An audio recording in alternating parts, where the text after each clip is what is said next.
Kia ora. G'day, mates. Is there anybody in New Zealand, Australia, the Pacific Islands, Asia wanting to talk about rugby? Let's see. Maybe the memo didn't get to everybody. It's 4 o'clock here. 4 o'clock in Cancun in Mexico.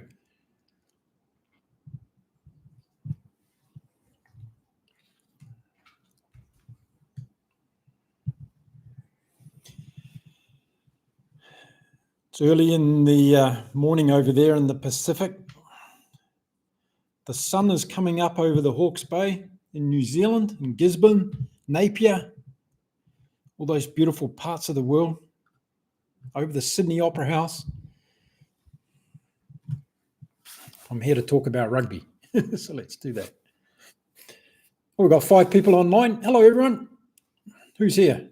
Let me know where you are. 11, and it's growing. Welcome to Inside Rugby with Mark. We're going to be talking about rugby to all the rugby fans, hopefully, in Australia, New Zealand, the Pacific Islands, Asia. Are you in Singapore? Are you in Hong Kong? Maybe in Perth, Optus Stadium. Some great football, rugby grounds across the world, aren't there? 12 people. Let me know where you're from if you're watching. Be bold. Be the first to make a comment. Go on, I dare you.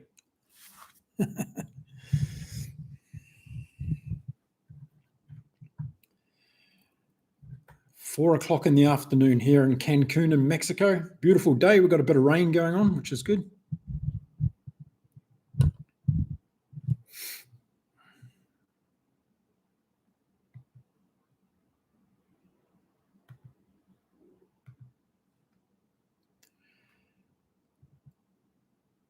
Mop Pop. Morning, bro. Ex-Hastings, now in the Gold Coast. There you go. Hastings, Hawke's Bay are going well, aren't they? Played a good games. Gold Coast now. Whereabouts on the Gold Coast are you, Mop Pop? I've spent a lot of time in Rabina, my friend, and I used to go running around Burleigh Heads a lot. Good part of the world.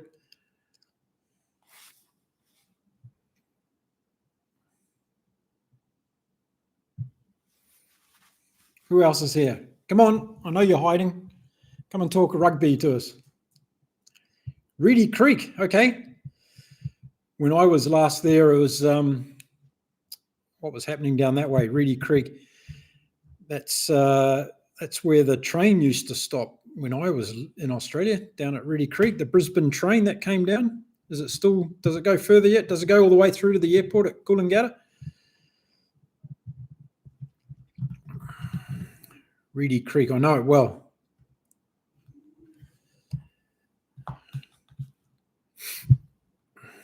So where's your rugby allegiance to at the moment, Mop Pop? Is it to the Hawke's Bay team, or have you got a team in Aussie that you're following? You must be a Queensland Reds boy now, are you?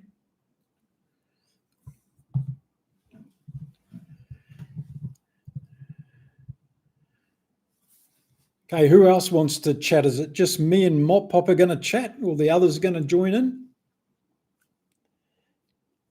Tell us where you are in the world of rugby. I've got something very important and very big to share today, so I hope I'm sharing it with at least a couple more people.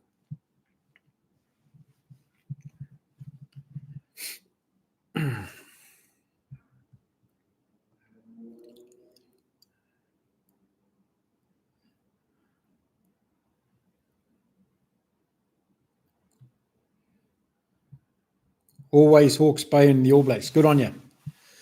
That's the way to be. So tell me, has Hawke's Bay got any superstars coming up yet? I can't remember last game I watched whether they've got anybody that standing out. Any future All Blacks in the Hawke's Bay team at the moment?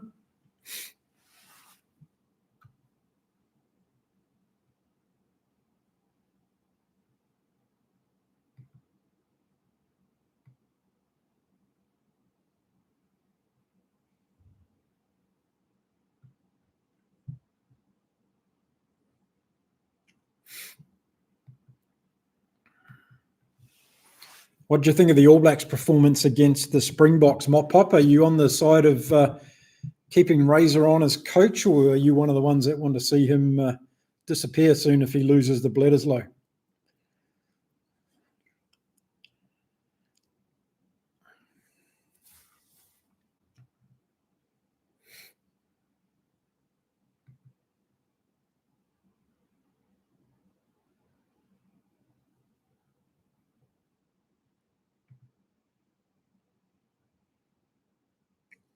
Generative MIDI, welcome. You've been on my chats before. We can't problem solve on the run. That's true, we can't. Absolutely true. Groen Rizla, Springbok fan, Eastern Cape, South Africa, near to where Mapimpi comes from. Brilliant stuff. Welcome to the chat. I thought you might have been on the earlier one today that we had for all the Springbok supporters. You're staying up late tonight, eh? Or you're traveling somewhere at the moment. That could be the other reason you're on. Who else have we got here? Come on, identify yourself. You're not a true rugby fan until you share your colours.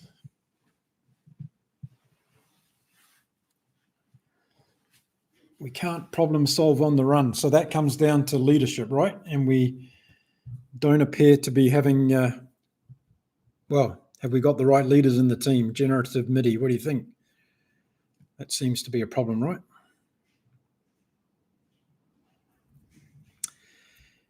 Chief Bahrain Grayling, Safa living in Saudi Arabia, enjoying your rugby chats for a while now. Much respect. Thank you. And thank you for joining in from beautiful Saudi Arabia. Whereabouts are you in Saudi? And how's the rugby scene over there? I know they've got a team and I've seen them play once on YouTube.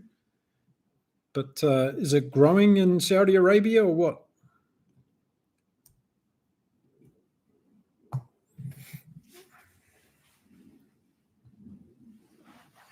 I'm sure life is very different in Saudi Arabia than it is in South Africa.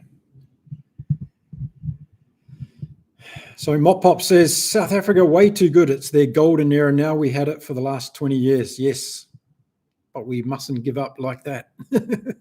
We will be back. It's just a matter of when and how. But no, absolutely. And yeah, recognizing it as well that the Springboks are starting off on a very, very pleasurable journey for them anyway. Gruen Rizla, I had to go out, so I missed earlier. That's no problem, mate. Sorry. I wasn't trying to hold you accountable for it, but I'm glad you're here now. So you and your, well, a lot of your colleagues from back home were giving us a lot of good chat about the upcoming game at Kings Park in Durban. There seems to be 2 points of view on this. Some people think that Kings Park Durban is not a very good hunting ground for the Springboks, having been beaten there last time out by the Pumas in 2015. And then some people are saying, well, hang on a minute, we win 81% of the time at Kings Park in Durban. So what's your take on this? Is it a bogey ground like Wellington is in New Zealand, or is it a good ground for the Boks? Let me know what you think, Rizla.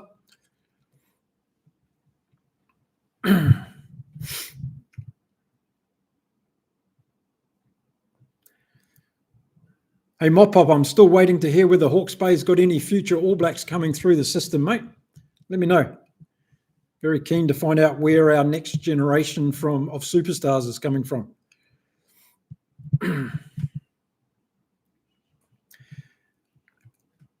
Yeah, we had a good chat earlier today. We had lots of people on the call from South Africa. We had lots of people from the UK.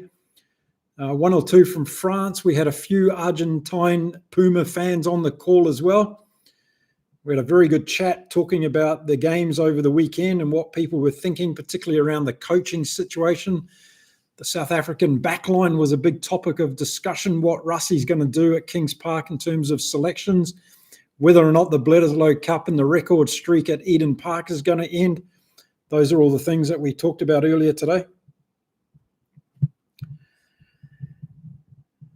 Chef Bahrain Grayling, Riyadh. Okay, yep. Only problem is the temperature here is way too hot for serious contact sport. I wonder if Russie will keep this team for a few games now.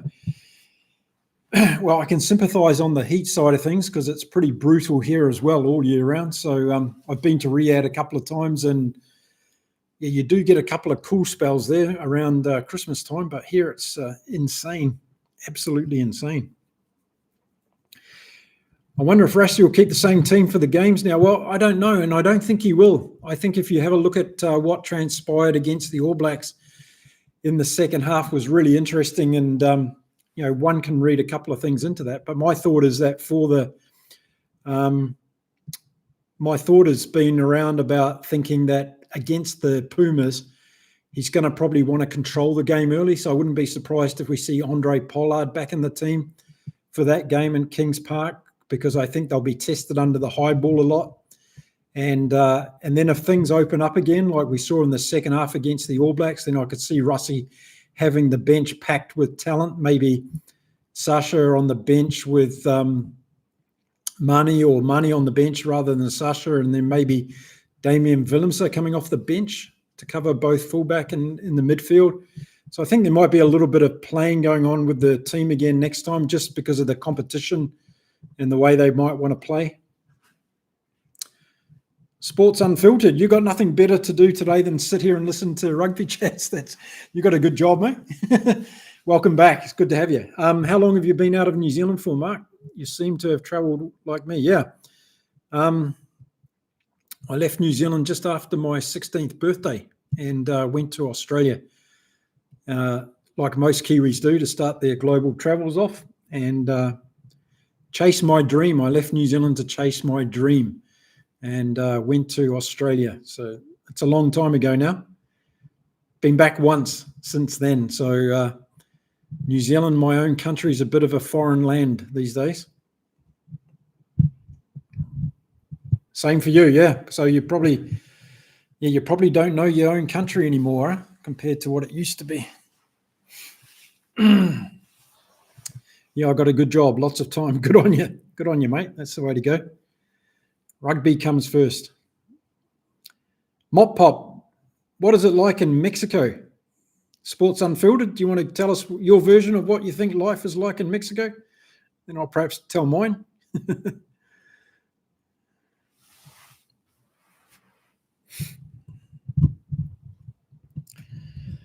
But Mop Pop, you asked me, so I'll answer the question. I love it here. I love it here because of the Mexican people. I've lived in maybe 9 or 10 countries around the world since I left New Zealand, and the people here are very, very special people. And they are very, very wholesome, friendly, grateful, and they love life, and they know how to enjoy life. That's what I'll say. I've been to Tijuana years ago. That's not Mexico, mate. Tijuana. That's southern San Diego. I hear you, though. Yeah, you see a little bit of everything in Tijuana.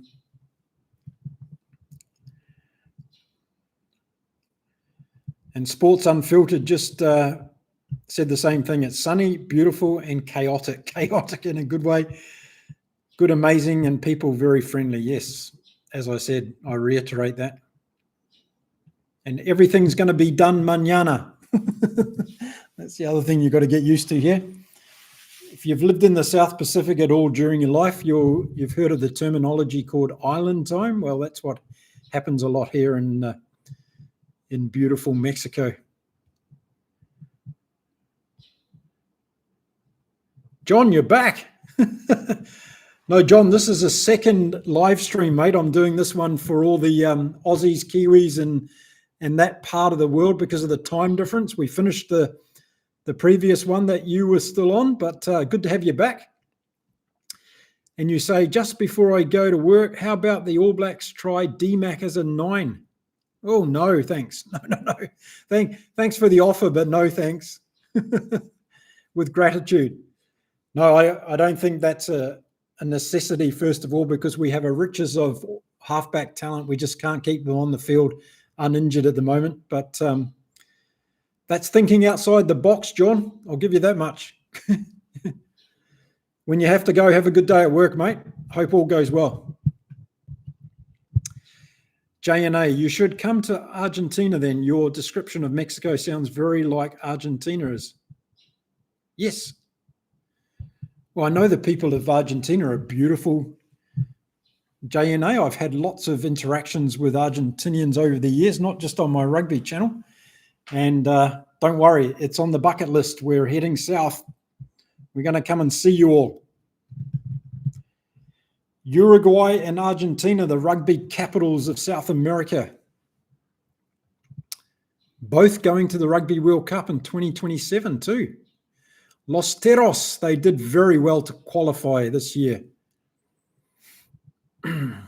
Okay, generative MIDI. Can anyone identify who the on-field All Blacks brain trust is at this point? Well, I'll wait for other people to also add a comment on this, but it seems to be something that's really missing, isn't it? And when I hear of, they always talk about the leadership group, right? So who is the leadership group? Is it Bodie, Artie, Scott Barrett? Who else? Cody Taylor? Who else is in this leadership group that we hear about all the point?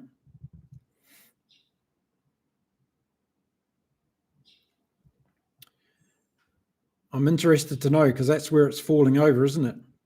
Seems to be anyway. Okay, Sports Unfiltered says, at what point would you give Razor the boot, or are you of the opinion that he needs to do the full Rugby World Cup 2027 cycle? So here's the thing that I'm thinking around that is that the fish always stinks from the head, right? So if you use that analogy, those people within the New Zealand Rugby Union who have appointed Razor, they don't want to be seen as losing the battle or the war, right? So they've got to stick with their boy and give him as much support as they possibly can until the fan fervor starts to be too much to handle. So whether or not that's a loss of the Bledisloe Cup and maybe 2 losses to Australia this year and a very bad Northern tour, but I can't see them getting rid of him for the 2 before the 2027 Rugby World Cup. I think they're going to stick with him come hell or high water.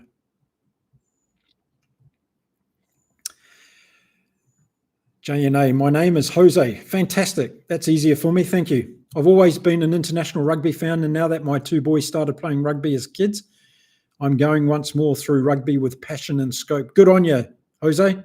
That's brilliant, mate. What level are your 2 boys playing at the moment? And tell me a little bit, is the club environment good? Have they got a lot of support and investment and stuff? I'd love to know what's going on.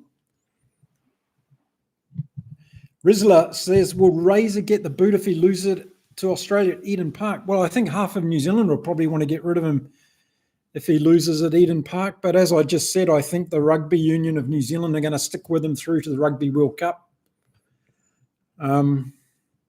He's going to have a chance to redeem himself next year in South Africa. That could be another telling point in the whole process for Razor, but let's take it one game at a time. He lost this game the team and him lost this game very poorly in the weekend, but it's one game. So let's see if they can bounce back and get back on the horse again. That's one thing we've got to consider, I think.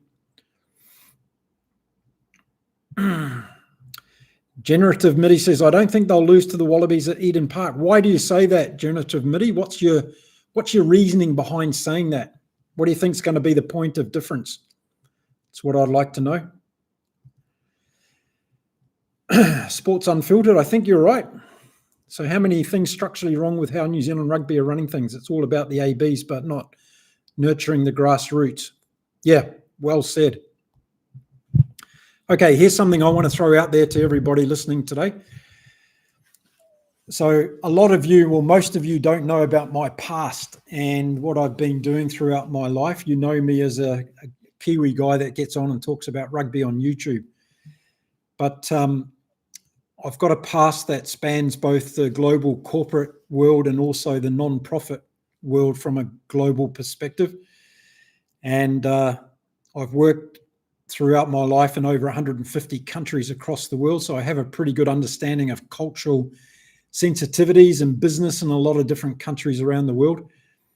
And I've been inspired by the rugby community around the world since I've started this YouTube channel.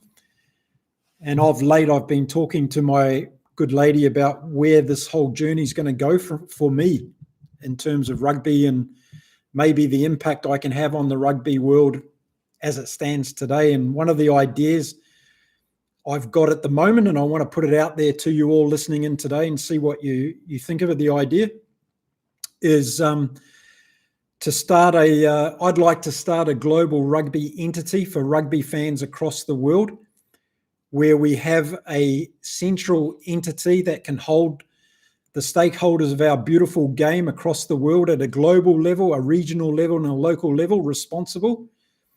There's 500 million rugby fans across the world, and that's a pretty strong voice that don't get represented as a central body today. And I was thinking of setting up an entity that allows that community to come together to discuss and put forward ideas and policies against World Rugby on things like refereeing decisions and the way that all this is unfolding, but also about investment in the game, both men and women across the world, and all some of the other problems that we're having across the world of rugby, of which I am very much familiarized with in lots of different countries. And this is something that I could get behind and get quite passionate about as an idea. So a global entity bringing rugby fans together to have a voice, not against and not a rebellion against World Rugby, but a collaboration with World Rugby and to hold them accountable for the way they run the game, and all those types of policy issues that we should have a voice on as rugby fans across the world. So I'm interested to those people that are listening to the chat today, what you think of that idea. Would that be something you think would be a good idea for rugby fans across the world? Do you think it'd be a waste of time? Do you think nothing would come of it? Give me your views. Happy to discuss it if you want to. Dushan, you're back. Afternoon, round second session of the day. Good on you, mate. Yes, I'm here for everybody in the rugby world. So I'm trying to follow the sun around the world. And this session was designed to give Aussies, Kiwis, Pacific Islanders, and anybody that wants to come on and talk rugby again. So that's why I'm here. Adrian Christians, welcome to the chat. Why do All Blacks want to play the Rugby Springboks? We're playing pre-2025. Springboks have evolved further. Should All Blacks not also move on another playing style? Well, we had this on the last chat today, Adrian, and it's an interesting question, isn't it? And what I think, if you listen to Razor during a lot of his press conferences, he talks about wanting the All Blacks to play to their DNA and to continue to play to that kind of high-intensity, fast-paced, open rugby. The problem's been so far this year, they haven't had any consistency around execution. And while they thought their forward pack this year was going to be dominant enough to set up a platform to enable the backs to do that, they haven't, in fact, delivered on that promise as far as a forward pack goes. They've done it a couple of times in a couple of different games, but they haven't done it consistently. And I think that's where the whole vision for Razor's fallen over, if they haven't been able to execute the DNA that they want to actually play. So that's my answer to that, Adrian. I don't know what you think about that, but that's how I'm seeing it. Uncle Jizza, welcome to the chat. I felt Scott Barrett was all at sea during the second test against the Boks. It concerns me that we don't appear to have the talismanic leader we have traditionally always had. I second that. And I was just wondering, there was a part of the game where he was walking along the sideline, looking a little bit dazed, and I'm just wondering whether he actually got a bit of a bad knock and it slowed him down a bit for the rest of the game. I'm not sure if anybody else saw that when it came to Scooter, but I just did notice that during the game, and I was wondering whether it's a problem for him in this particular game. But yeah, we don't have that talisman at the moment, do we? We don't have that Richie McCaw figure in the team. Or maybe we do and we're not seeing it as captain. So good point, Adrian. Thanks for mentioning that. Jose, one is M11, the other started M13. Club rugby is great in Argentina, our secret weapon. Many out there Wouldn't believe it, the way we live club rugby in Argentina. Brilliant. Good to hear. Good to hear club rugby's. What makes it so special, Jose? Is it the investment going into it? Is there a lot of money going into the game? Let me have some more details on that.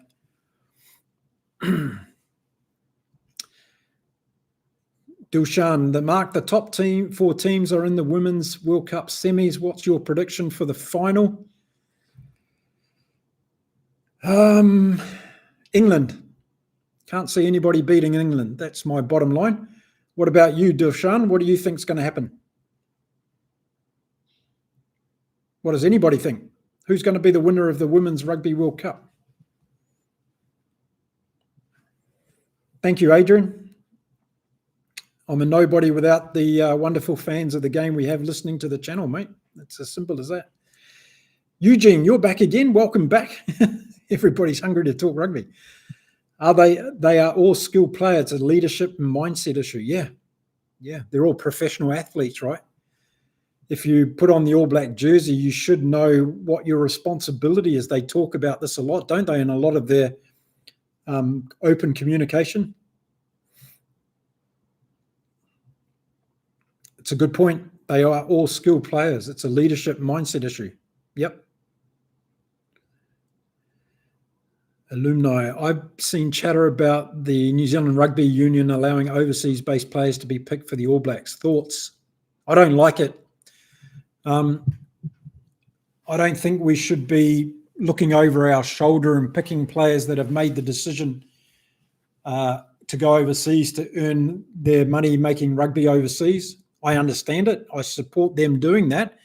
But for me, there's got to be consequences. But the most important thing is you need to support the grassroots in New Zealand rugby. You need to have those kids actually being able to see a pathway to become an All Black and to live that dream. And there's no use them thinking, oh, I'm playing my rugby in New Zealand for less money, and then they're going to grab somebody back from overseas to come and take that position away that I'm trying to build my career into. So, yeah, for that reason, I don't like it at all. And I think those players that have made that decision to go overseas financially, it's not right for those people in New Zealand that are staying there.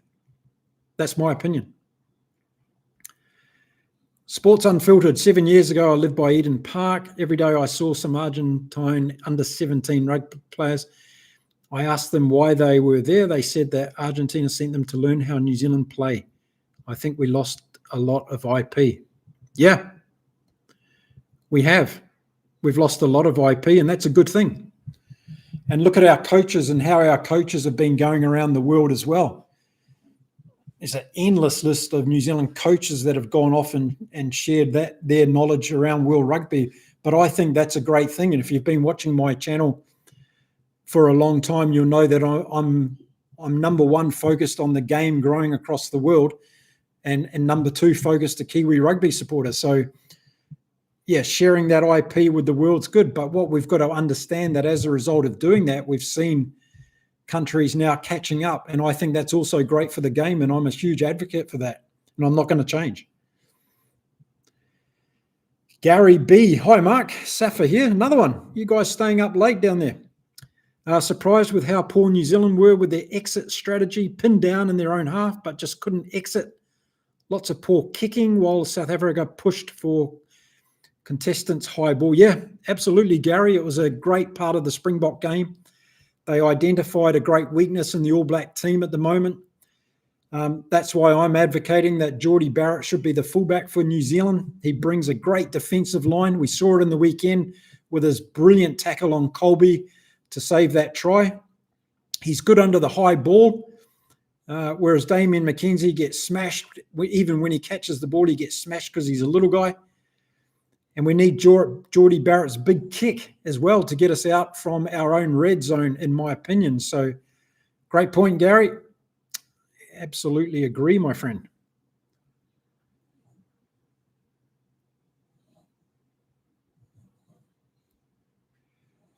Rizla, after Eden Park test, someone asked Russie if he'll make a video about the ref. He said in 2021 they didn't have the system in place like they have today. Do you think Russie helped rugby in that way? Yes, he did. Yes, he did. And if you watched my channel last week, I also posted on my community page. If you haven't seen it, go over there and have a look at it. The current process is in place for officiating rugby games across the Rugby Championship, and the process the referees go through post every single game, and it's a huge list. There's a big process in play with very clear protocols on what coaches and teams have in terms of a response to the performance of the referee, but also more importantly, the whole environment around that. How many panels are there and different people that come in to support the decisions on whether or not the referee had a good game, looking at all the contentious issues within it.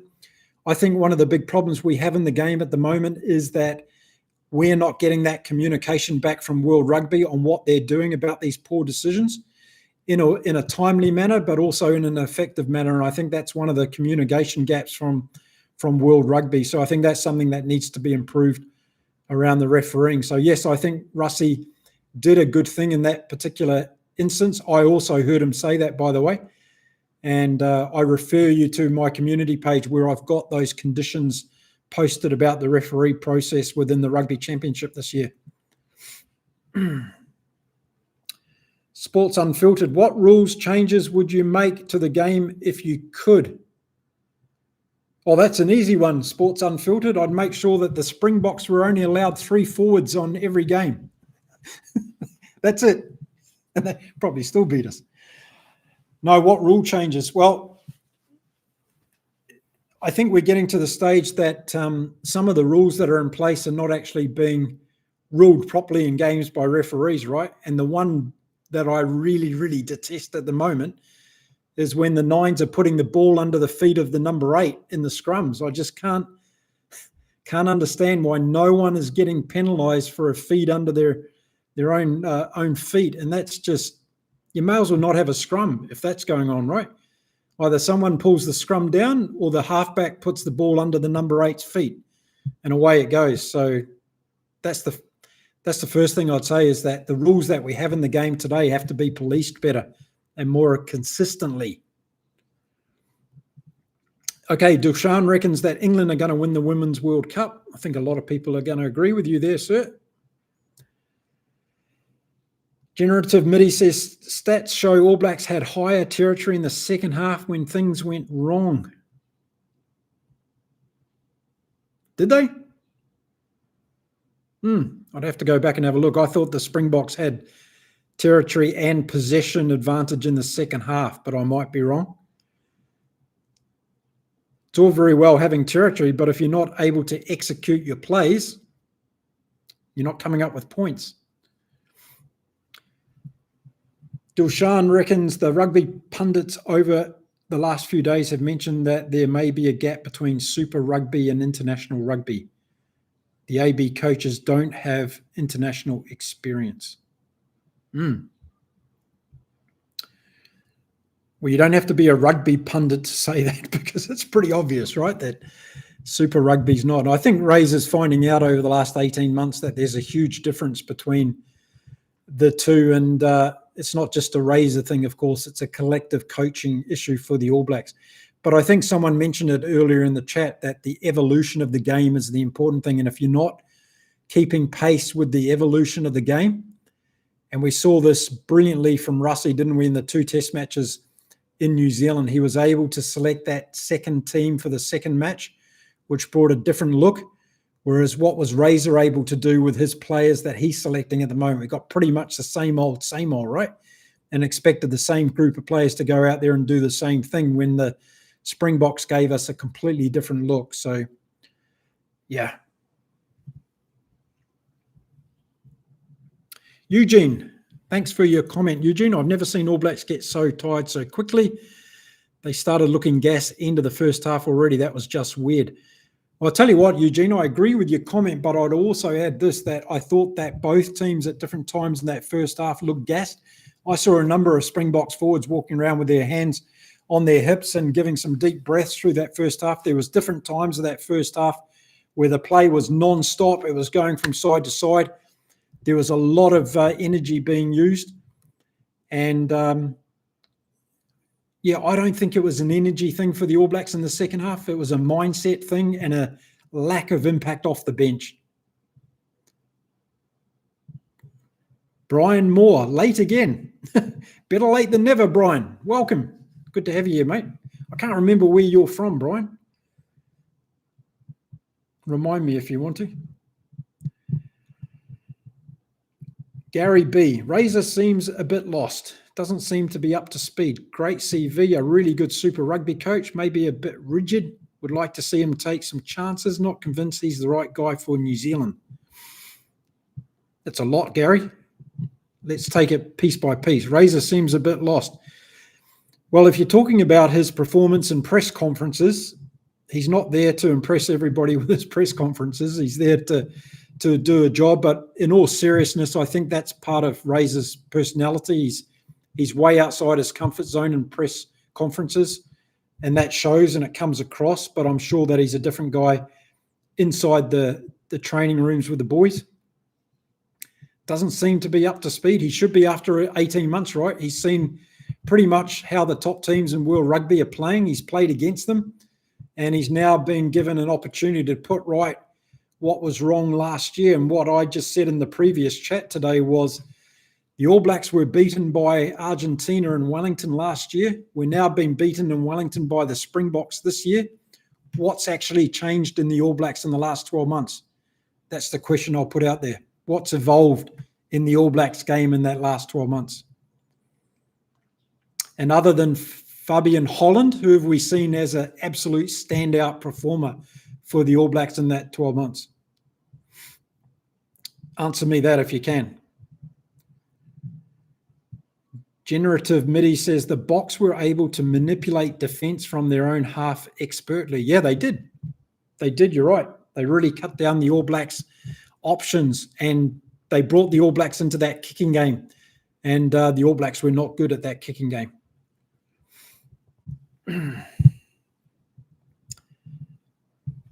Leon Moolman. Hi, Mark. What makes the Boks scrum so good? G'day, Leon. Thanks for joining the chat. Well, there's a number of things that make the Boks scrum so good. I think it's their unity, first of all. They play really well as a group together. A lot of them have been playing for a long time together, but those new ones that have come in, and having someone like Wilco Lowe that comes off the bench with his very good technical ability in the prop is a great thing to have. We just saw the difference, though, between the two games, how if you're on one week and you're not on the next week, and I'm talking about someone like Malcolm Marx, who wasn't on at Eden Park, but he was on in Wellington, that can make a huge difference as well.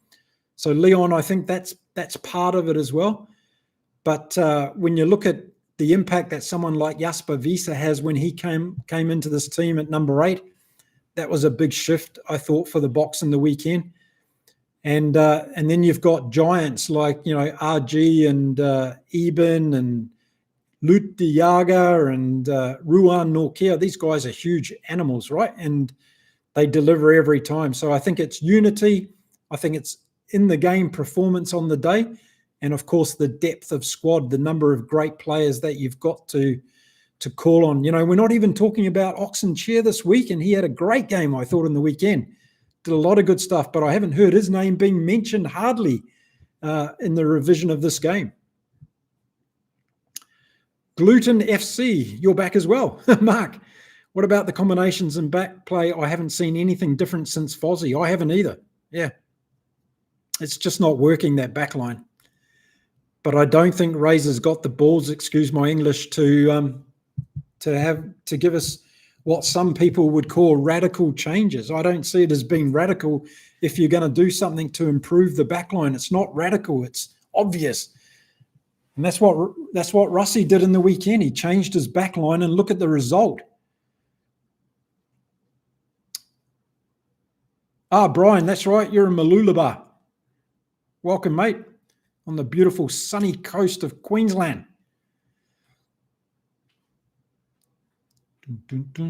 Did you go to the game in Brisbane? Oh, no, there wasn't one. It was in Townsville. You didn't go up to Townsville, Brian, did you, for the Wallabies and Pumas game?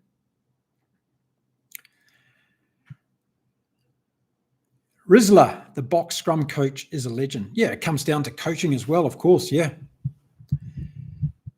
I think Jason Ryan's a good coach. We've seen some good improvement in the forwards in the last 18 months, I thought, from the All Blacks, but we just, we had a perception, didn't we? This year, I think a lot of All Black fans thought that this was going to be the year that we can take on the mighty box front eight, but it just hasn't happened. The kind of vision that we had for all these big boys in the All Blacks, it just hasn't materialized.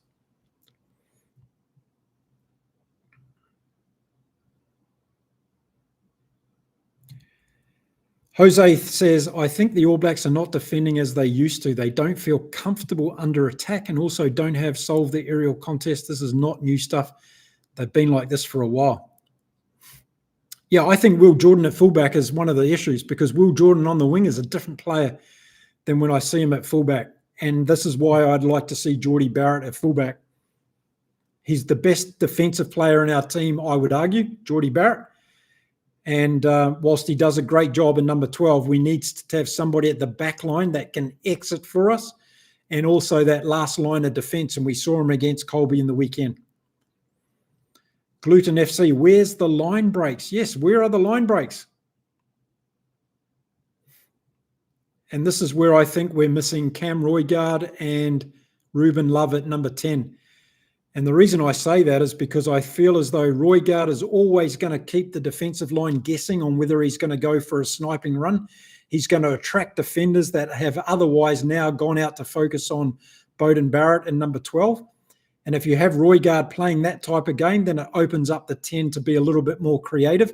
But you need to have a guy in there that can do that. And I think Ruben Love's the guy.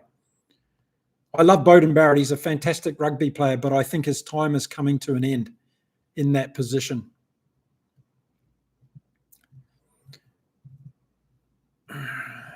Dilshan, if you watch Chasing the Sun season 1 and 2, you'll see how much the Springboks play for each other in their communities. An eye-opener and an excellent documentary, highly recommend.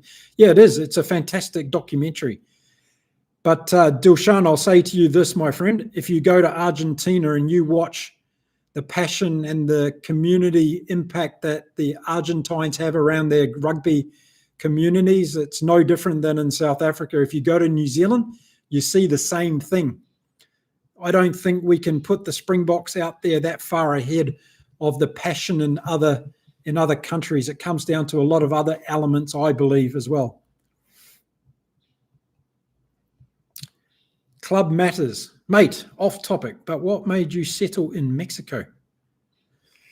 Oh, the answer to that is I'm a global nomad, mate. I've been traveling around the world all my life in different countries. I get a little bit restless after a few years and I need to move on. So before here, we were living in Canada, in beautiful Nova Scotia. And we came down here because my wife is Mexican, so we're close to family here in Mexico. And this is our spot for now. So stay tuned. Stay tuned. Coming to a rugby field near you soon, somewhere in the world. Gluten FC thinks that Stuart Lancaster is someone who could do a job for the All Blacks. Could he? Do you rate Stuart Lancaster? I don't know too much about his coaching abilities. Alumni says, get Leicester in there, Caleb Clute too. Yes.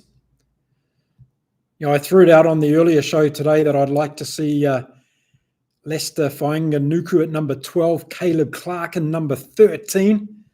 Then we've got some serious midfield power. But then someone else suggested Leroy Carter at 12 and Leicester at 13. I thought that was good as well.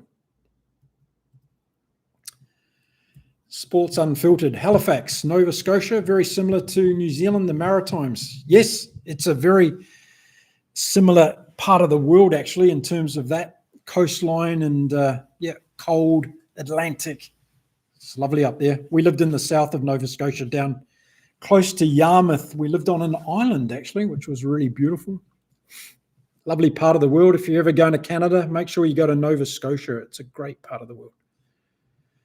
Brian says, I was keen to go to Townsville, but my Kiwi buddies who live around there wouldn't make it, so I watched it at a pub in Mooloolaba. Had to go home to watch the All Blacks pub won't get Stan. Oh, okay. Fair enough, mate. Fair enough. Gary B, New Zealand were the absolute comeback kings, almost guaranteed comeback in the last 20 minutes when down. Struggling to understand what has changed, squad depth, player rotation, the bench is docile these days. Yeah, Gary, I can't disagree with you, mate. The bench is non-existent at the moment. The irony is that Scott Robertson goes out of his way to call them impact players every time in a press conference, but what impact are they actually making? And you're right, the Kiwis, remember that game against Ireland? We came storming back. That was one of the best rugby comebacks in history of the game, but those days are gone. I think there's a couple of reasons for that as well. I think it's a case of the other teams have caught up. We're seeing the depth of rugby across different teams. Look at the bench that the Pumas brought on in the weekend. To have Pablo Matera be able to come off the bench at the end of a game, a guy with his quality, that's really, upping the ante now. And if it's not him on the bench, it's Oviedo. So I think the benches across all the different teams have really gone up another level. Australia bringing on the likes of Tizano and Jeremy Williams off the bench when Nick Frost is in the second row. This is serious depth that these guys have got now. So, the bench has become a really big part of the game, isn't it? Positive and negative. Mikael, Mark, nice to see you. Big hug. Thanks for the content. You're welcome. Thank you for joining us. Lovely to be here. I'm always up for a rugby chat. Can you guys and girls hear me okay with the audio today? Is the audio okay? Just let me know, will you, in the comments? I haven't touched the microphone, but I want to make sure it's all okay for you guys. Dilshan, instead of Stuart Lancaster, a Jamie Joseph or a Joe Schmidt. Yeah, we lost the opportunity with Joe Schmidt. I think he should have been the coach after Fozzie, and maybe had Razor working as assistant coach under him so he could learn from Joe Schmidt, because imagine what Joe Schmidt would have done with this All Black team. Audio sounds good. Thank you, Mikkel. Yeah. Leon, Mark, I know the All Blacks lost to the Boks. I think they will bounce back as they always do. Don't you think they just had an off game? I think it was the perfect storm, Leon. I think the Boks got into that groove in the second half that no team in world rugby would have been able to have a defence against. So there was that part of it. Yes, the All Blacks didn't have a good second half. Don't forget, they were leading at halftime. They won the first game in Auckland. So, yeah, they had an off day. But there are some signs, aren't there? And we've been talking about it for a while, particularly on my channel, that there's something not right in this All Black team. And whether it be selections or the way they're not executing their creative play in the backline, there's something not right. So let's see what happens at Eden Park.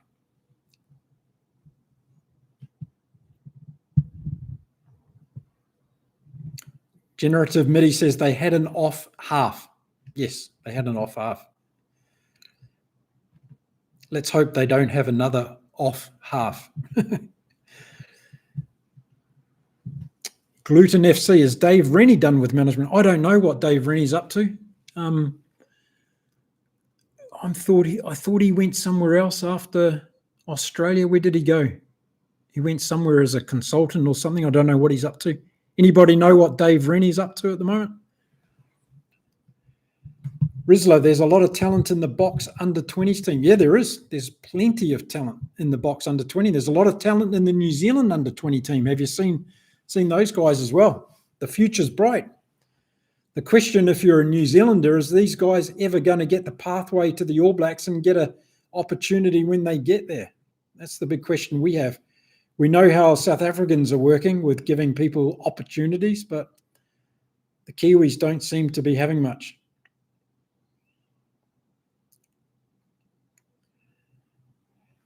B. Kraus says, hey, Mark, with South Africa's schoolboy rugby as big as it's ever been in the depth already, are you concerned that rugby in New Zealand is not as popular with the younger generation as it used to be? Yes, I am concerned about that.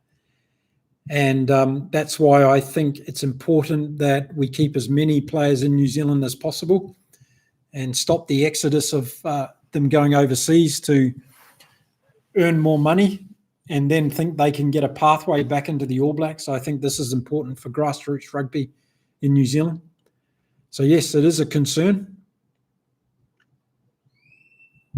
And whether or not Rugby New Zealand's doing the right thing, I'm not too sure. I'm not close enough to it as I would like to be.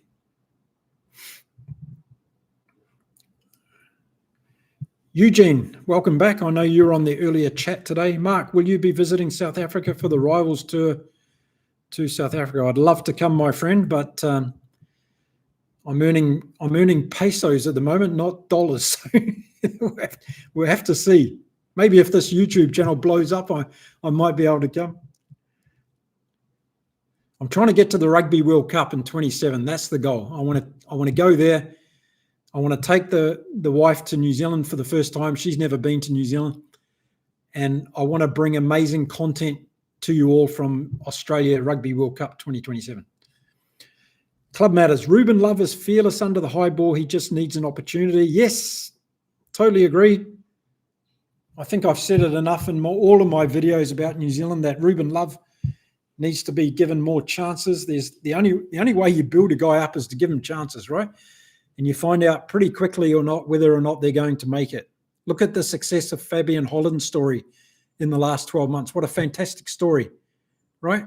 All the way from the Netherlands, comes out to New Zealand, finds himself being an All Black, and now we can't get him out of the team because he's so damn good.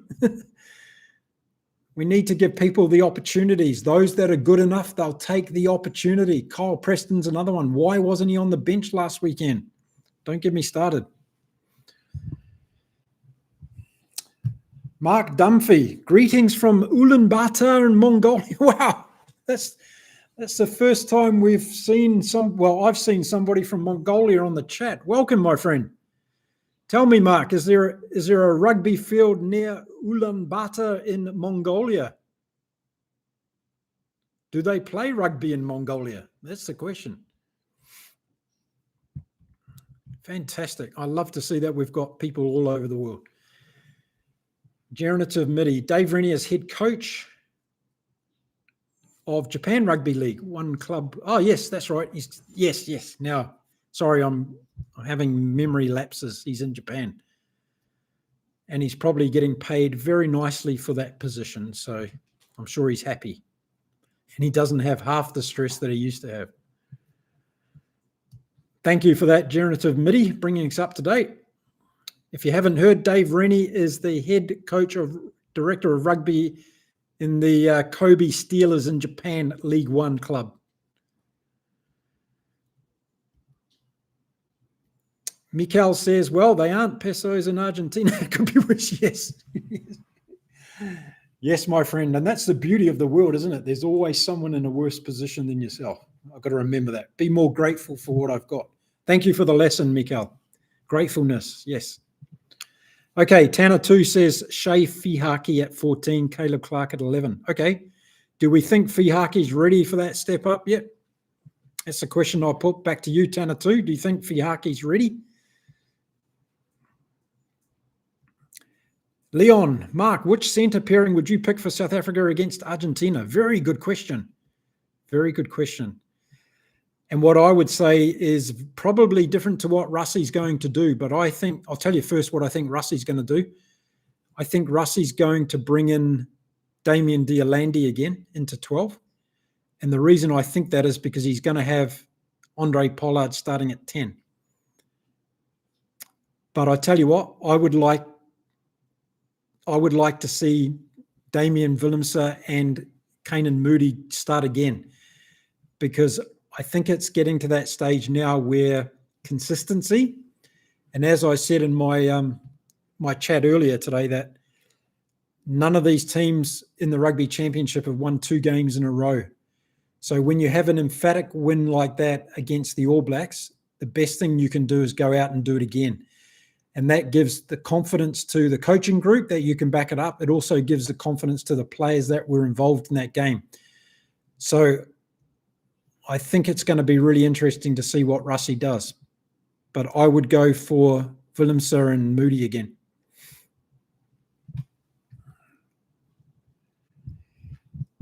Sports Unfiltered. Is there another pathway New Zealand could use to get young players more game time? I would like the AB's 15 idea. Surely international teams would be interested in regular fixtures. Yeah, someone raised this. It might have been you. Raised this on another chat last week. I think it's a brilliant idea to get young All Black teams to go playing on tours across the world in different games on a regular basis. So why not send an All Blacks 15 to play Argentina? Didn't they do that last year? Wasn't there a second string All Black team go to Argentina last year? An All Black 15 played an Argentina 15. But yeah, that's a great idea. And let's get into countries like Georgia and help them as well. So why not send an AB 15 team to a place like Georgia and Spain and these countries and Portugal, and help the development of those nations as well, because it's serving a purpose for both. Absolutely great idea.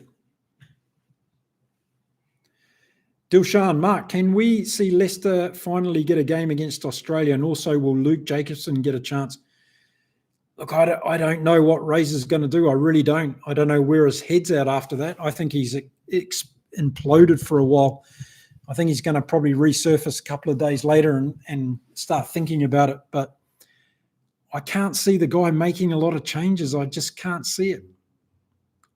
It's the same thing after they lost to Argentina, right? He gave those guys a chance to come back and put it right in Auckland, and they did. I just hope Rico Ioane's not back in the team again. That would be a step backwards. But yeah, Dilshan, I'm with you. I'd like to see Leicester Fainga'anuku get a chance at least. Luke Jacobson, yeah, why not? It's the funny thing with Jacobson, isn't it? You know, he was in for that game. He had an injury before the game started. Not this one, I mean in Argentina, right? And then he was pulled out and we haven't seen or heard of him since. So how do those things happen? Like, you've got a guy that's been earmarked to go and play a game, and then because of injury doesn't, and then he's not considered again. Does he know where he stands within the squad? Maybe they've had conversations. I don't know. Club matters. The ABs need speedsters like Carter, Springer, Tomafulu. Yeah, they do. Yep. Ruben Love's pretty quick off the spot. Cam Roygaard's quick. Leroy Carter's quick. I tell you what, Geordie Barrett's quick for a big man too. The way he got back and got Colby in the weekend was very, very impressive.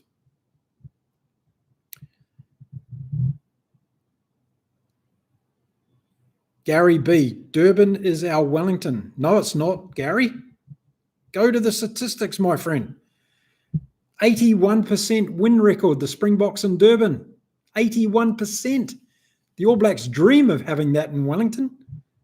We've got a 40% win record in Wellington. No. I think it's because Wellington's become your home venue now. Yes, okay, come on. I've got someone that wants to say hello. Come on, come and say it. Say hello to everyone. Come on, say hello. I think it was against France that Jacobson was pulled out last minute. Yeah, you're right. It was against France. True. Careful. Don't do that. John, you haven't gone to work yet. Saw Scott's vacant look after a line out and he was on the wrong side. Instead of getting back on the side, he just stood there. That's why he needs to give Artie the captaincy. Yeah. Yeah, I didn't see that, John, but if you saw that and that's what happened, well. Sports Unfiltered says, Russie cracked the code twice with the new backline. Keep playing it. Yeah, agree. Totally agree. When you're onto a good thing, keep doing it. Look at the Argentinians, right? Learn a lesson. How many times do we see Choco Barras and Sinti together? All the time. Building combinations. Getting the defensive pattern right. How many times do we see Len Ekitau and Joseph Sua Ali now for Australia? Every time they can. Consistency. Rizla, did you see Japan beat Canada? Yes, I was talking about that on the earlier show today and I was praising Eddie Jones. Eddie is back. Japan, let's go. They scored some good tries in that game. I know it's Canada, but Canada's okay on the day.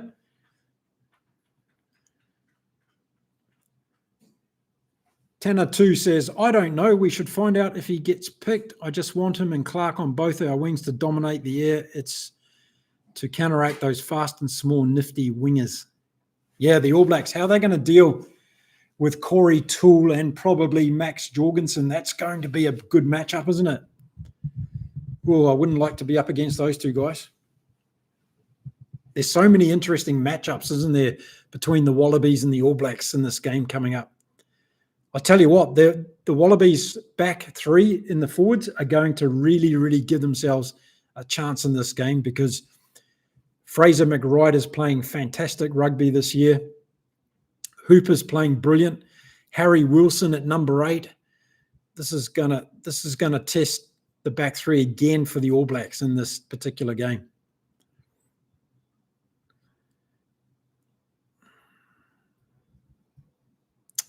Generative MIDI. Gary, Wellington is worse than you think. It is.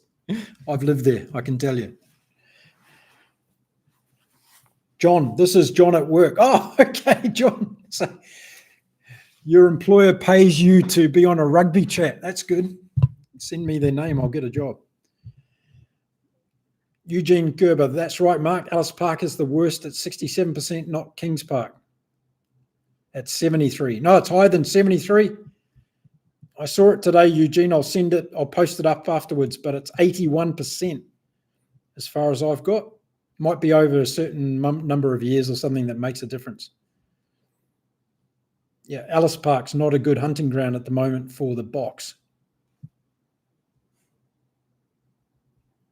Gluten FC. Eddie is such a rugged character. You can't brush him off easily. No, you can't brush him off easily. Although Australia did in the end. Leon, Mark, when are you coming to South Africa for a Springbok game? I enjoy your channel together with Egg Chasers Best of All podcast. Well, thank you, Leon. I appreciate that. Tim's been doing a great job there for a lot longer than I have. And he's got a great background, Tim, in broadcasting and all that stuff. I'm just a Kiwi in Cancun. But yeah, look, I'd love to come to SA and whenever I get the opportunity, I'll be there, Leon, for sure. I've got some history there, Leon. Camps Bay, Clifton. I've got history in South Africa. Okay, Club Matters. Scooter is a beast. High ball is the main issue for the All Blacks. The set piece will improve when Taylor Amua returns. Okay, that's a bit of positive news from Club Matters. Look, I've got to tell you, I thought that that first game in Auckland, I thought that Scott Barrett played a good game. I really do. Yeah, he played a good game. And the other thing the Kiwis are not talking about at the moment is Patrick Tuipulotu. I think we really miss Patrick Tuipulotu. He's a guy that has come off the bench to make an impact for the All Blacks. That's my opinion. RMB has joined us. How's it? Great show. Springbok fan. Good man. Living in London. Okay, good on you. Question. With growing player welfare concerns, financial pressures, and the rise of the Northern Hemisphere competitions, how sustainable?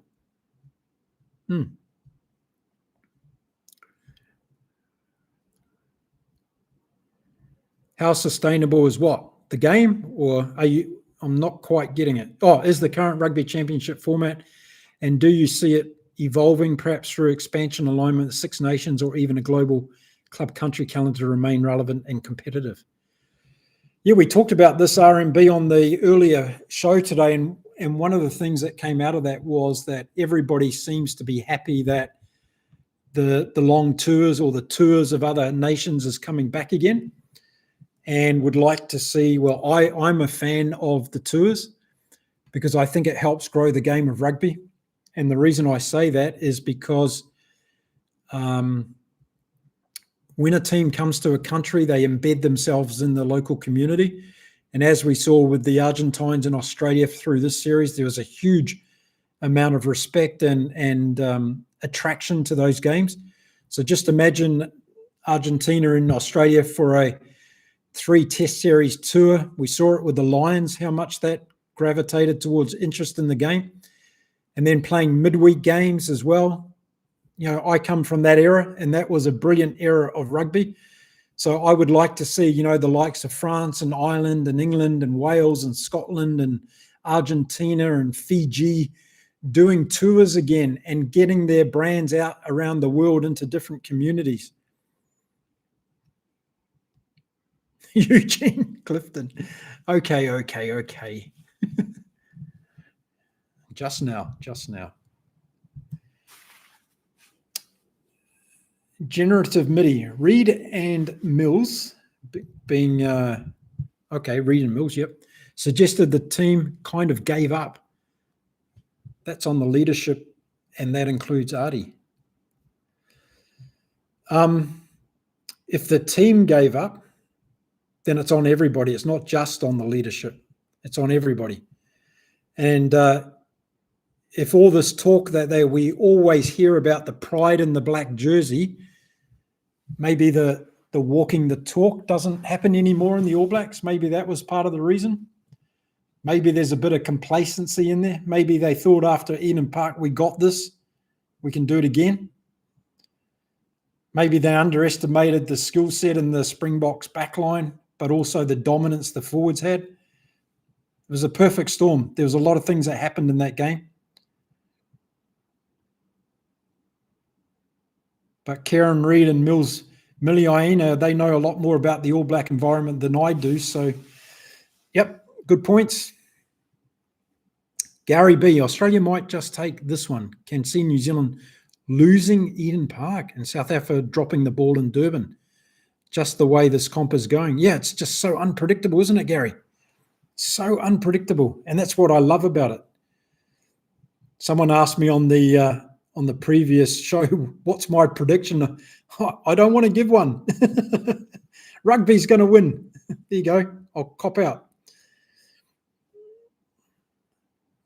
John says Patrick was injured, so yes, we need him back. Hopefully Bledisloe. So yes, he was injured. Bad facial injury that we saw some terrible photos online of that from Patrick Tui-Pelotu. Is he going to be back for the Bledisloe, John? Is there any confirmation of that yet? Do we know? Mikael would love to see Argentina touring. The problem is the money and how much they can move around. Okay, Mikael, this is where World Rugby comes into it, in my opinion, right? So if World Rugby has the incentive to grow the game of rugby around the world, and that we believe as fans that the tours are going to do it, and this is going to bring more people in touch with rugby, then it's something that they need to be looking at investing in. That's my opinion. So World Rugby needs to do more to grow the game. Tanner too. I think that the All Blacks will get one at home with Eden Park, and Australia gets one at home with Perth. That's funny, Tanner, because I actually see it the other way around. If it's going to be 1-1, and I say if, I see the All Blacks losing at Eden Park, and I see Australia getting the one at, and I see the All Blacks getting the one in Perth. I think what we're seeing from this All Black group is some mental fragility. And I saw the pressure and all the build-up we saw in that Springbok game at Eden Park. They're going to have to go through that all again. And they've just been humiliated in Wellington. So imagine if you're a player or a coach and you've got to go through that whole build-up again that they're going to go through in 2 weeks' time to go into that game. You're going to be fried, I reckon. Even though they've got the 2 weeks off or a week off, I think there's going to be more pressure on the All Blacks for that Eden Park test than there is the Perth one. That's my opinion, Tanner.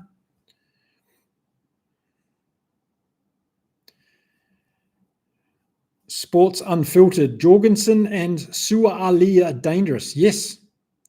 And how about we put in there Tate McDermott and also Len Ekitau. Andrew Callaway's being surprisingly good at fullback. Corey Toole's been magnificent.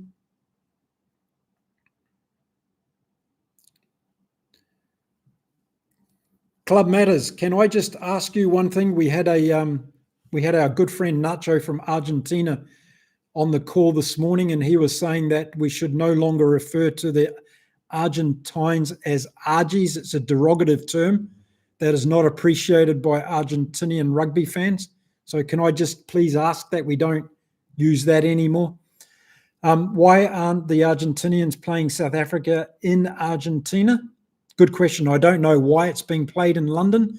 I guess it's a money thing, and all money leads to Twickenham these days. Amos, welcome to the chat. Nice to have you here. Why rugby analysts are so resultitous? ABs were better on the first test and the second was levelled until the last stint flare of the box. Yeah, it depends who you call a rugby analyst. We're just rugby fans. So we're not experts, my friend. But yeah, you're right. It was 35 minutes that the Springboks put everything together and just annihilated us. So maybe there's another story in that. You raise a good point, my friend. Thank you for doing so.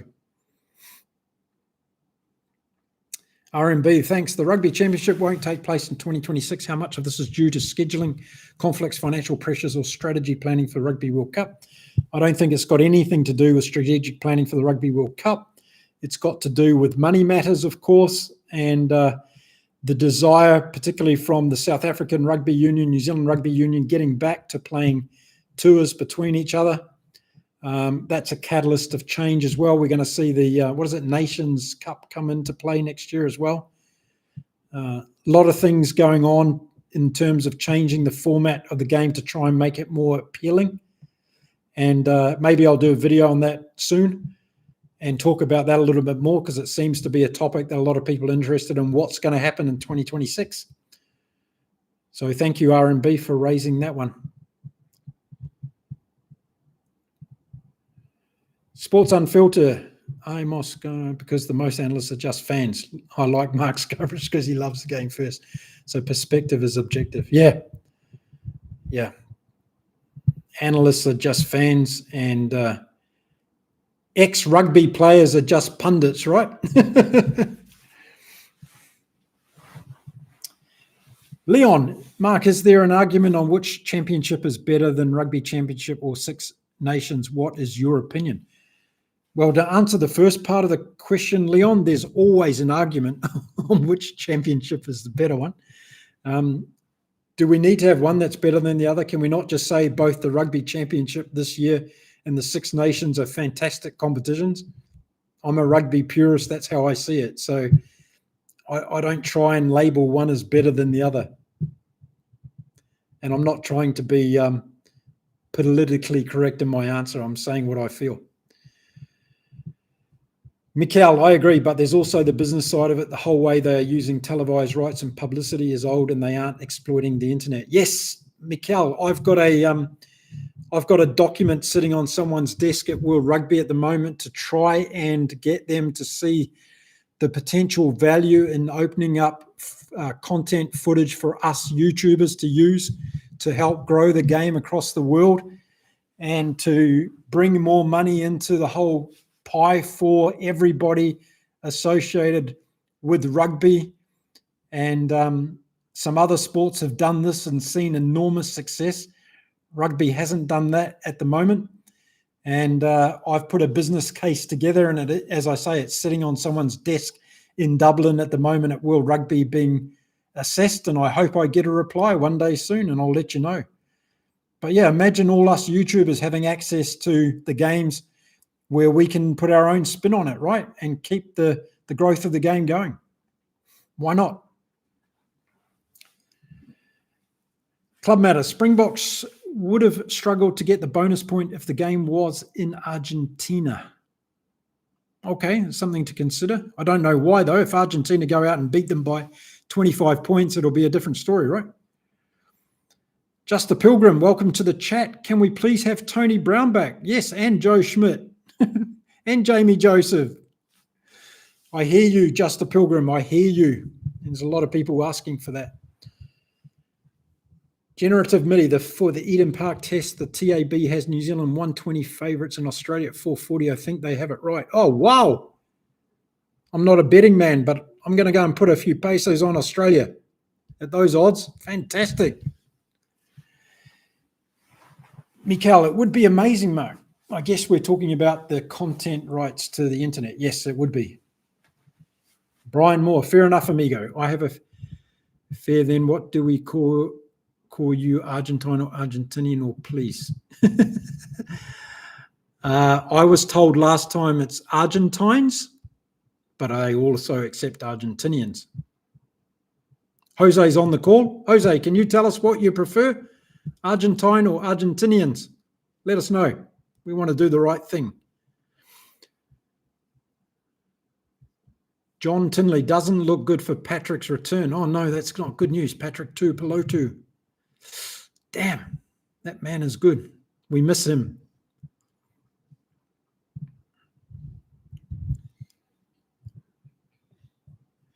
RMB says, could this pause in championship signal a shift towards prioritising player welfare over traditional competitions, or will competitive intensity always take precedent in Southern Hemisphere rugby? Well, I don't know why you're isolating Southern Hemisphere rugby, and it's probably because the Rugby Championship is played in that part of the world. But if you look at Northern Hemisphere rugby, when it comes to player welfare, you have a considerable amount of rugby being played, and player welfare across there is a big issue, that's for sure. So for me, it's always been about the money, and they're going to maximize the opportunity they can to make money out of the product. And I don't see that changing anytime soon. Amos, Argentina choose to play in Twickenham more money. Yes, that's a fact. Sports Unfiltered asks, what are your thoughts on rugby league's very real threat on union in New Zealand and Australia? I'm a big fan of both codes. Well, that's interesting. When I lived in Australia, I was a big fan of both codes as well. Since I've moved overseas, I only watch union. I don't watch league anymore at all.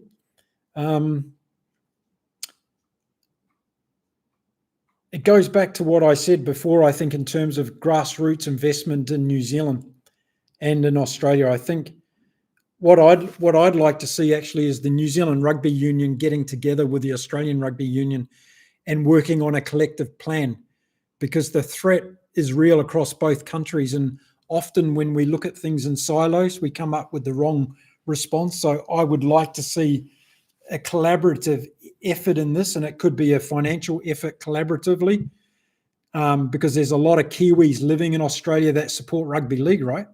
Don't forget that. So I think that there's some merit perhaps in the two nations rugby unions talking together to see what they can do.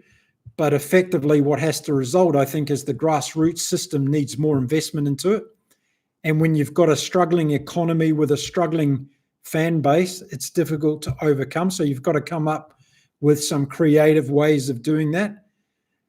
And one of the things you need to ensure that those players know they've got a pathway to get to the top of the game, and that also your top national team, both men and women, are being successful.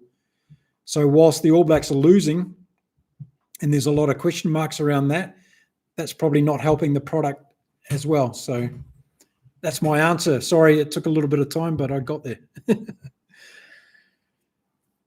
Okay, Generative MIDI says, I think there will be a huge backlash by the All Blacks. I even put a lazy dollar on New Zealand beating the Box if we had another chance this week. Okay. Yeah, there's nothing like a pain of defeat, is there? Sports Unfiltered, $4.40 for Australia. Great odds. Absolutely they are. Yeah, I'd take a slice of that action if I was a gambling man.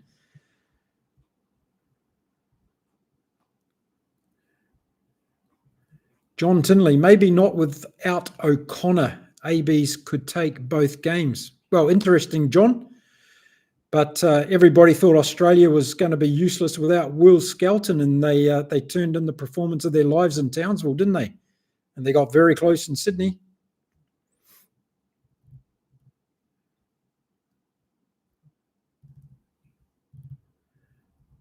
Mikael, it would be Argentines. The Argy thing is because they got used derogatorily way in the Malvinas time. Yes. Okay, so let's all respect it. We also like to be called the right names and that by everybody, so let's respect it. Sports Unfiltered, I agree. New Zealand and Australia need to work together. People don't know the NRL is more lucrative than the top 14 and now own the Pacific Islands as well. So they need to work together as NRL is coming. Yes, absolutely. Indeed. But as I said before, there's a combination of things. And I think with Australia and the Wallabies being successful again and the Rugby World Cup, that's the kind of momentum that the down under rugby community needs to really capitalise on. So I'd like to see so much going on around that big event leading up between now and that event to really capitalise on squashing the NRL as much as possible. Okay, RMB says, looking at form, squad depth and recent head-to-heads, who do you genuinely think has the edge to win the Rugby Championship, and what factors could cause an upset, and what's expected to be a tight competition?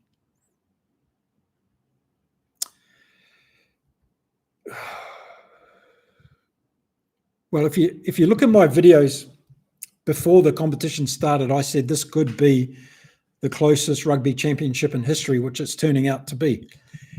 And I've said for over a year now that the difference between the top teams in world rugby is so small, as we've seen.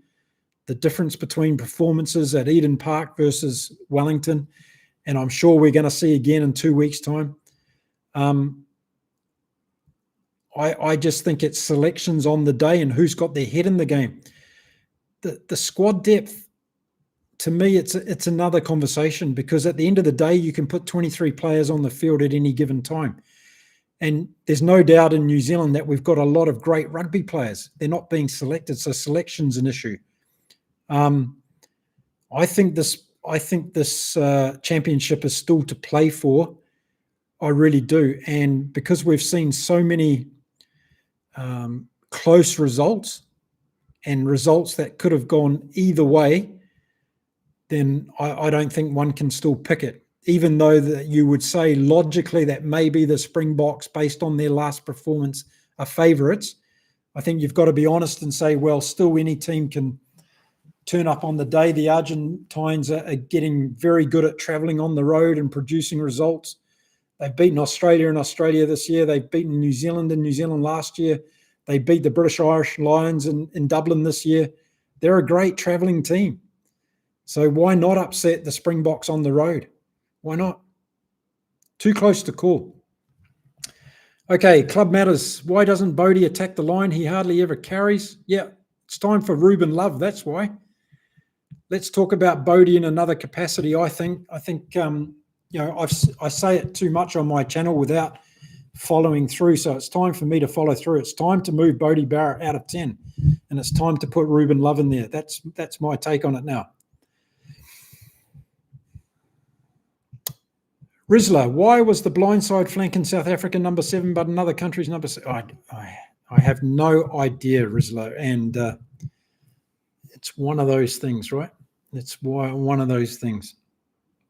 Why do some people eat biltong and other people hate it? I don't know. Gary B, is there a future in rugby union? Feels like it's on its way out, sadly. Gary, are you for real? Please, come on. Okay, let's look at the positivity here. I'm a guy that looks at the glass half full. You've got 500 million rugby fans around the world. You've got a 30% growth in viewership of the game in the last 12 months. You've got money coming into the game like never before at a world level, but it's not being distributed or managed in the right way by World Rugby. You've got fantastic coverage of the game from YouTubers and people on Twitter and all this stuff. The publicity, the marketing of the game is fantastic today. The women's involvement in the game has taken it to another level. You've got sellout crowds at the Women's Rugby World Cup, which happened also last time in New Zealand. There's so many positives in the game. Yes, there's a lot of negatives like in anything, but there's a huge future in rugby union. It's like any business. If it's managed the right way, it's going to continue to explode. And that's where the question mark is. Is it being managed in the right way at a global level, at a regional level, and at a local level? That's the question. Always comes down to the people in charge. That's my answer, Gary. There's a huge future in the game if it's done properly.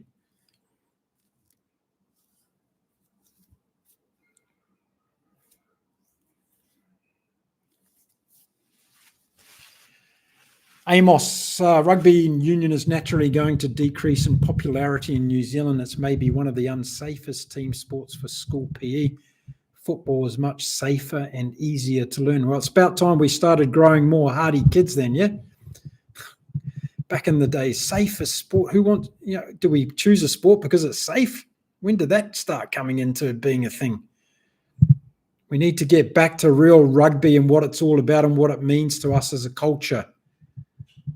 It's not going to decrease. It's got to grow. And if it's not growing, we've got to ask the people in charge, what are you doing?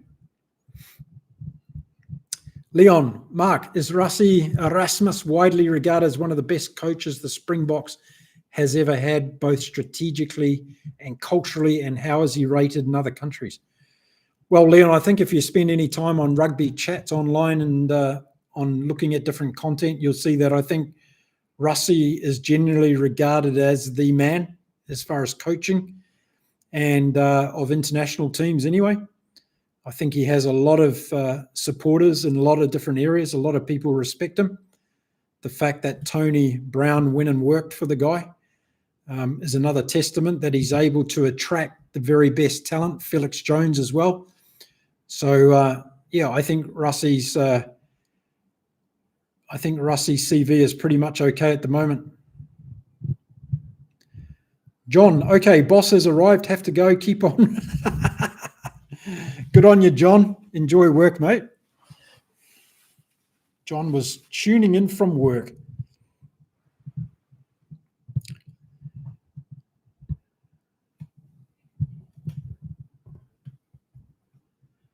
Okay, so Sports Unfiltered. Amos is right about safety. Basketball is the biggest threat in New Zealand. Lots of guys who have been in the Blacks now playing basketball overseas.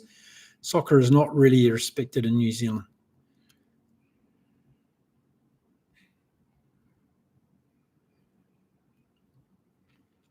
Okay, sounds like New Zealand rugby needs a makeover. That's what I'm hearing. It's funny, isn't it? We can sit here and we can say that rugby in New Zealand is unsafe and that everybody's shying away from it, yet the same sport with its so-called unsafeness in South Africa is absolutely booming. So what's the difference between South African young kids and New Zealand young kids? There you go. Answer me that.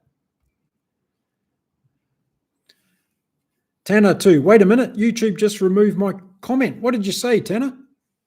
Have another go, mate. I didn't see that. I don't delete anyone's comment.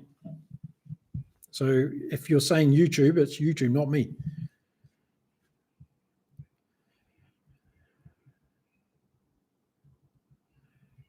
Alumni, true. My younger cousins are into watching basketball and MMA. Really?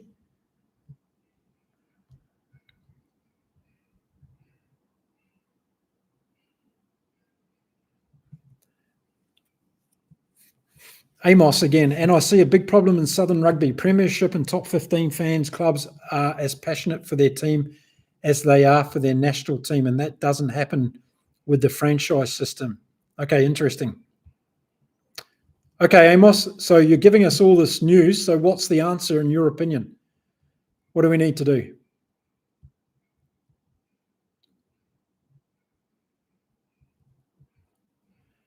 Gary B says, Mark, I'm looking at New Zealand. If they were to fall off, I think the game is done. They need to be the 2015 ABs and take the game forward. Okay. I'm not liking what I'm reading about New Zealand rugby conditions here. This is not good.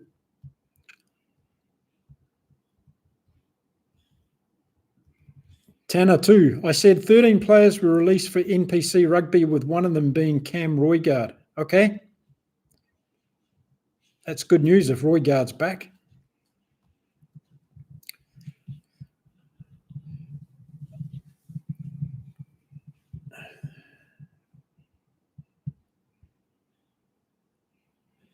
Sports Unfiltered. Honestly, Mark, New Zealand's a first world country and South Africa is not. I feel like we are getting softer and softer.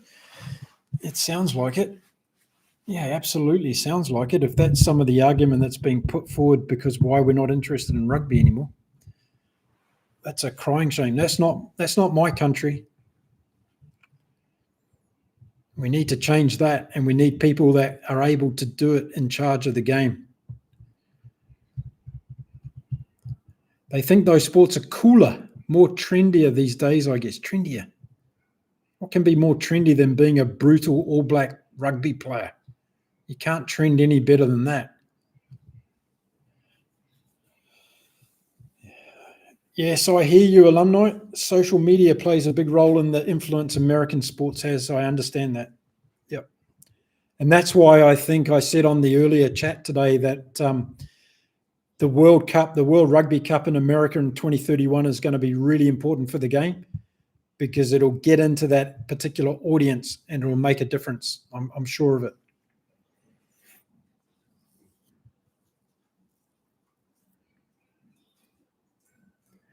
Rizla, basketball hasn't reached South Africa yet. We still call it netball. Rizla, I'll have to employ you as the comedian on my channel soon if you keep that kind of stuff up.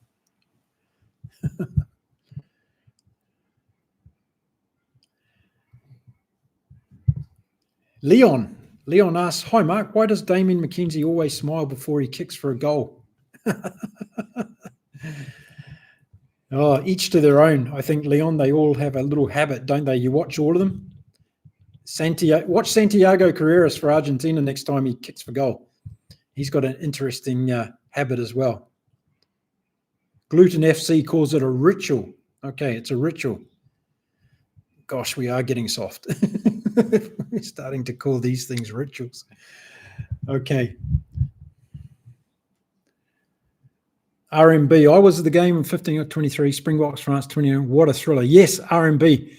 I'm glad I saw that post before it disappeared. But, yeah, going back to those quarterfinals and that in the Rugby World Cup, that's how close it is, right? And we're seeing the top team. Yes, I know that you're there, buddy. You stay down there, okay? That's how close it is. Yeah, get down. That's how close it is, isn't it? And France is the sleeping giant at the moment for me. I think they're going to prove something towards the end of this year for sure. Club matters to piss off the crowd. Okay. Francisco, yes, Dan Bigger has some moves as well. Yes, he does, indeed. Yeah, there's a number of goal kickers. Let's say this way, a number of goal kickers around the world have a very distinct manner about them before they kick a goal. I used to get really upset with, who was it? I used to get really upset with Kieran Crowley from New Zealand. He used to lift his leg up, his knee up, before he walked in to kick the goal, and it just really used to, I don't know why. It was just one of those things. Anyway, a lot of them have it. James O'Connor, another one, yes. Amos, I would say New Zealand needs a full year competition, maybe fusion between Super Rugby and NPC. Okay. Yep. So all year round competition that makes it viable for people to get more exposure to the game. Is that what you're saying, Amos? I guess it is.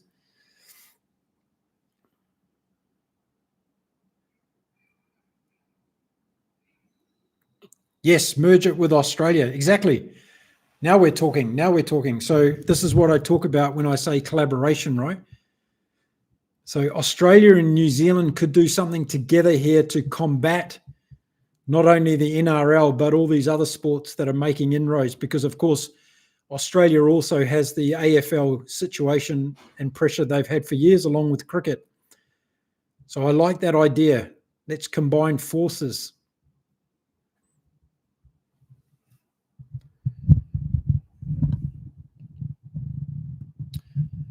Can you imagine the New Zealand Rugby Union CEO, Mark Robinson, actually having the initiative to go and sit down and discuss these kinds of things with his Australian counterpart, Phil Ward? Do you think this could be a reality, my friends? France play South Africa on 8th of November in Paris, repeat of the World Cup 2023. Yes, they do. It's going to be fantastic. Who's going to win that game, RMB?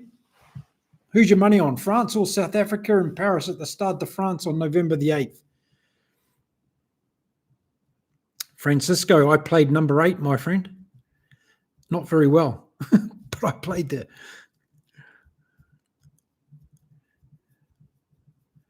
Club matters. Mark Robinson did resign, but he hasn't left his post yet. I think it's at the end of the year. So here we have a period now for the rest of the year, and nothing's being done by Mark Robinson. Basically, he's on his farewell tour, I believe.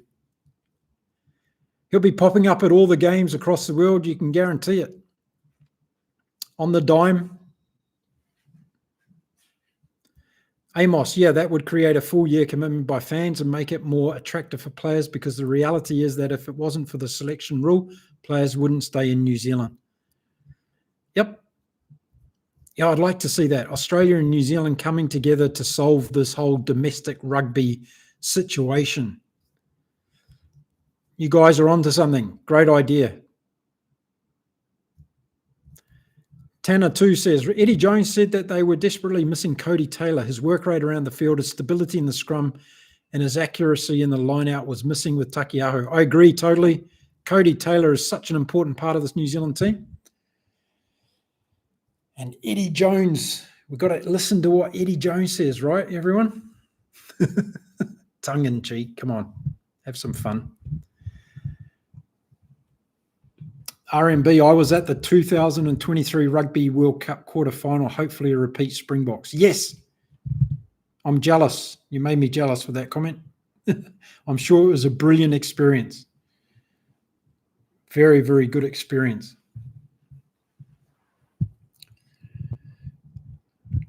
Sports Unfiltered. My prediction is if Russie continues down this path of playing more Indigenous South Africans in box, they will dominate world rugby in the next 15 years, will be too athletic and powerful. Yep. Well, what I'll say to that, Sports Unfiltered, is this. I'll say that the Americans once thought that with their domination in the America's Cup, right? And look what happened there. Ferrari thought that in Formula One too, didn't they? And they did have their dominant years, but for whatever reason, sports has this wonderful way of bringing in the next generation. We're seeing it in tennis now, right? So, yeah, there's no doubt they're going to have a dominant period. How long that dominant period lasts for, though, I think the next Rugby World Cup's going to be very telling on that stat. Stay tuned until then.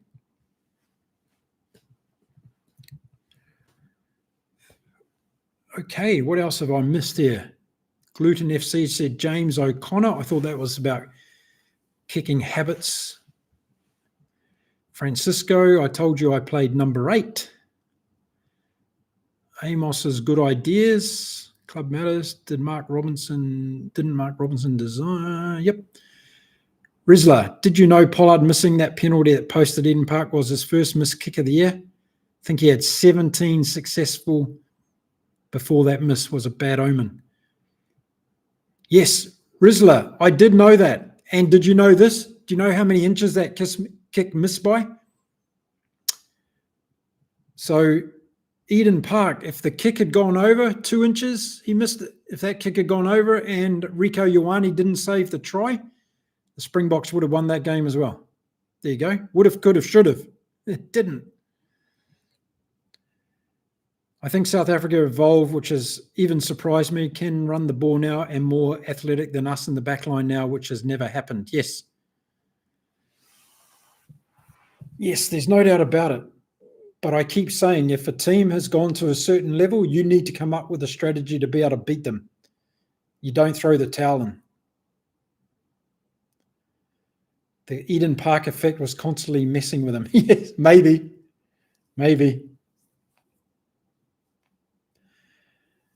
RMB agreed, Mark, to hold top spot. Change is key. Keep those player rotations going, Russie. Yes. Yeah, the more experience Russie brings into those younger players, like we saw in the weekend, the better they're going to be. And then you start to cycle the next ones in. And it's just a complete rotation process. Just a Pilgrim, what is it about you, number 8? You and Murray Mixted are the most canny analysts.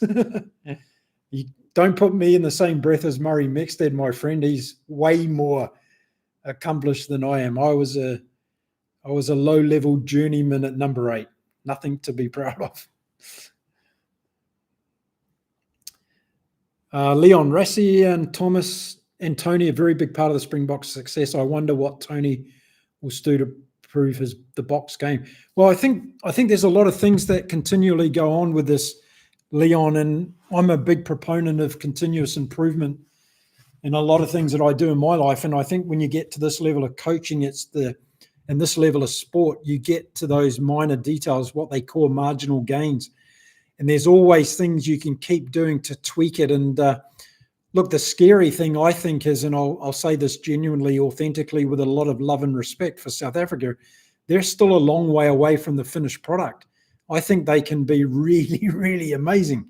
And I think that's what is going to keep Tony Brown invested in that, because he probably sees the same thing. And I think that it's not one level above the rest of the teams they want to go. They want to have that All Black level of domination that the All Blacks had. So I think that's what we're going to see, Leon, in the future.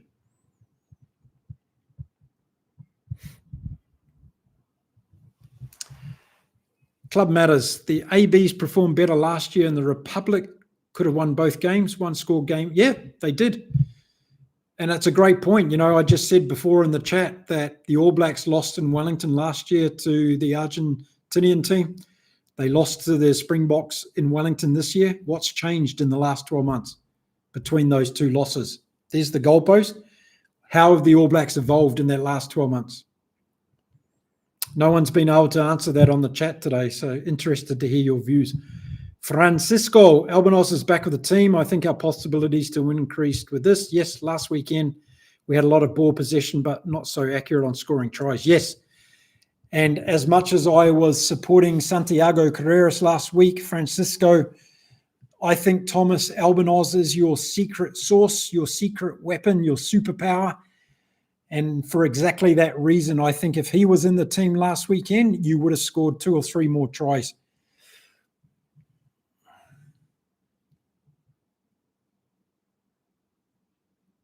Sports Unfiltered, yes, South Africa have won, but never dominated like the All Blacks. I think they will drive Russie and Tony. Yes, I think it is. Francisco, Albinos brings that flair like Finn Russell. You don't know where he is going when he has the ball.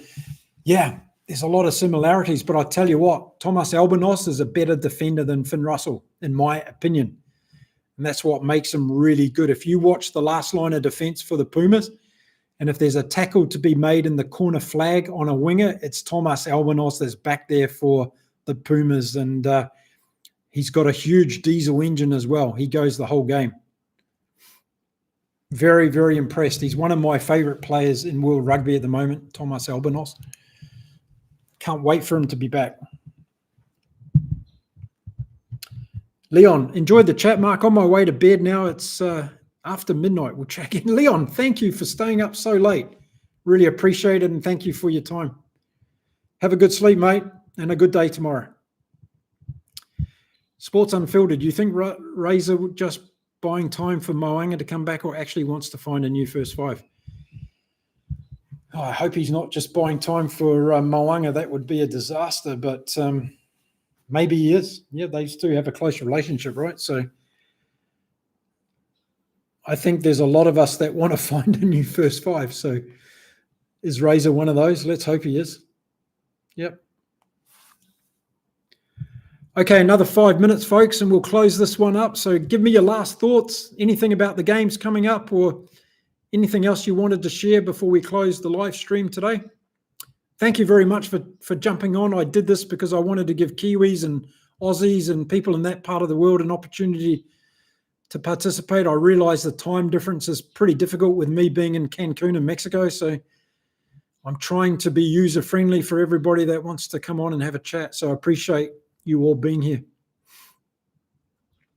Club matters. Chances of Rico returning at Eden Park. I hope they are 0. I really do. And I'm not being nasty about Rico. I just think that,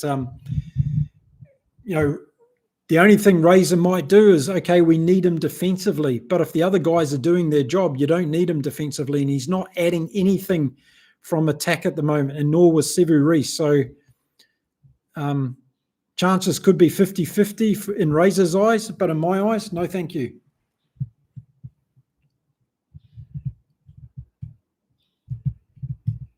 Sports Unfiltered. I just feel AB's bad in the high touch play areas. Hooker, halfback, and first five can't do much with this. Yes. Yeah.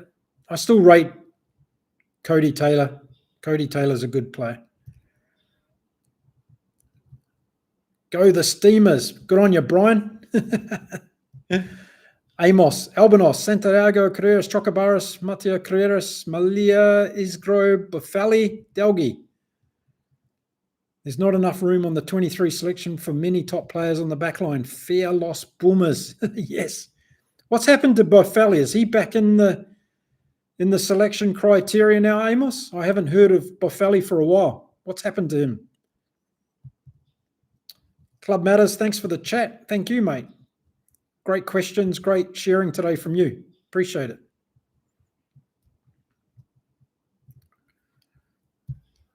Yeah, Bufali. That's a name we haven't seen for a while. Well, I haven't seen for a while.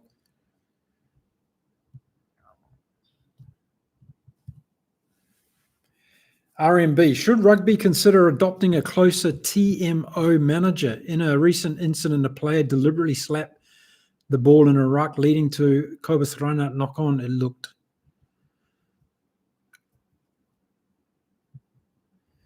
No, we don't want to see more managers, in my opinion. Let's decrease managers and have more people doing their job properly. That's what I think to that one, RMB. Amos, he should be back from injury around the end of the year. Okay, so Bufali's out for the rest of the year.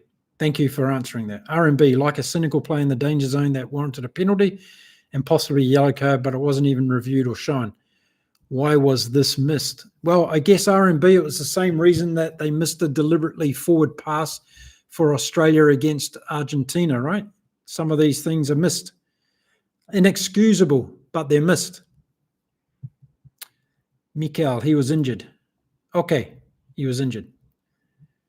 Francisco, he's back in Rosario after his back injury. I believe he played 2 weeks ago with Imhoff. The three of them played for Duendes, Rosario Club. Okay, great. Thank you, Francisco, for the update on Bofili. Brian, catch you later, Mark. Off to Smoko. Good on you, Brian. Have a good day, mate. The third not announced in my comment above was Chocobaras. Sorry. That's all right. Chocobaras. Absolutely brilliant. And without a doubt, I think he's got the best name of any player in world rugby is Santiago Chocobaras. I love that one.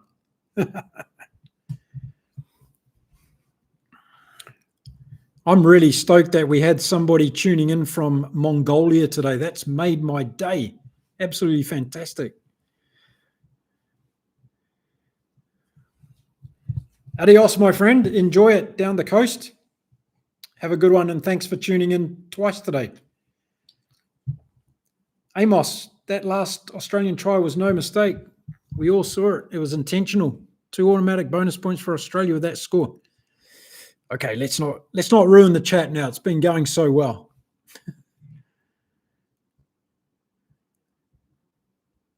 RMB, yes, they can always be better managed, for sure.